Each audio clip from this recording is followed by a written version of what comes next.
చుట్టుపక్కల్లో drone city, తిరుపతిలో లేపాక్షి, కడపలో జిందాల్తో steel plant, Kopparthi industrial park కూడా తీసుకొస్తున్నాం.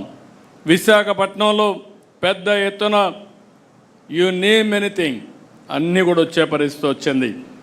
గూగుల్ వస్తూ ఉంది, విమానాశ్రయం పూర్తి అవుతూ ఉంది, ఇంకో మెట్రో తీసుకొస్తున్నాం, ఇంకో పక్క 2 స్టీల్ ప్లాంట్లు. అంటే భారతదేశంలో ఒక జిల్లాలో ఇంత పెద్ద ఎత్తున స్టీల్ ప్రొడ్యూస్ చేసే రాష్ట్రం లేదు, జిల్లా లేదు. అలాంటి మిత్తల్ది కానీ ప్లస్ విశాఖపట్నం స్టీల్ ప్లాంట్ 2 వచ్చే పరిస్థితికి వచ్చింది. ఇంకొక పక్కన మీ అందరికీ పదే పదే చెప్పాను, PM Surya Ghar roof top solar 20 లక్షల ఫ్యామిలీస్లో మనం దీన్ని తీసుకెళ్లాలనుకున్నాం. నిన్నే కుప్పంలో టెండర్ పిలిచారు, బాగానే కాస్ట్ ఎఫెక్టివ్గా వచ్చింది. దాన్ని రోల్ అవుట్ చేయమన్నా త్రూ అవుట్ ది స్టేట్ చేస్తున్నాం. మీ క్యాంపెయిన్లో ఇది కూడా మీరు తీసుకోవాలి. ఎవరైతే ఎస్సీ ఎస్టీలకి పూర్తిగా మనమే పెట్టి ఫ్రీ కరెంట్ ఇస్తాం, వాళ్ళకి కానీ సర్ప్లస్గా కానీ ప్రొడ్యూస్ చేస్తే అది గ్రిడ్కి ఇస్తే అదనంగా వాళ్లకు మానిటైజేషన్ వస్తుంది. అదే మాదిరిగా బీసీలకు 98,000 వరకు 3 కిలోవాట్ల వరకు వాళ్ళు సోలార్ పెట్టుకోవడానికి వెసులుబాటు ఇస్తాం.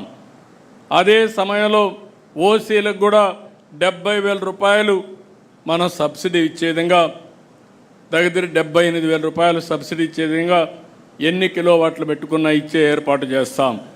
దీన్ని ప్రమోట్ చేయాలి, మన కార్యకర్తలకు కూడా చెప్పాలి. దీన్ని పెట్టుకోగలిగితే కరెంటు ఛార్జీలు కట్టే పరిస్థితి ఉండదు. అవసరమైతే అదనంగా ఉత్పత్తి అయితే ఈవీ వెహికల్స్కి ఛార్జింగ్ చేసుకునే అవకాశం కూడా వస్తుంది. కుసుమ్ కూడా పెట్టాం. ఎవరైనా ముందుకు రైతులు వస్తే కుసుమ్ కింద వాళ్లకు ఫ్రీగా పెట్టించి అదనపు కరెంటు అమ్ముకునే విధంగా, అదనపు కరెంటు వాళ్ళు వేరే విధంగా వాడుకోవడానికి కావాలంటే ఇంటికి వాడుకోవడానికి కూడా పెడతాం. ఇవన్నీ మనం చేసిన పనులు చెప్తూనే జరిగే రాజకీయాలు కూడా మీరు చెప్పాలి. నేడు రాజకీయాలు పూర్తిగా మారిపోయినాయి. ఈరోజు మీరు ఒకసారి చూస్తే ఎకనామిక్ టెర్రరిస్టులు వచ్చే పరిస్థితి వచ్చింది.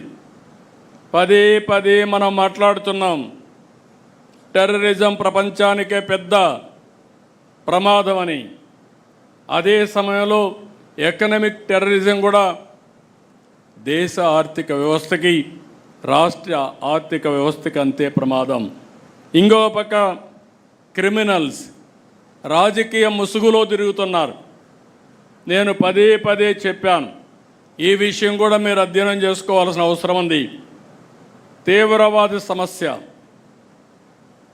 ఫ్యాక్షన్ పాలిటిక్స్, అదే సమయంలో కమ్యూనల్ వైలెన్స్, రౌడీజం నిర్మోహమాటంగా అణిచివేశాం. అక్కడ రాజీ లేదు, అడ్డంకులు లేవు.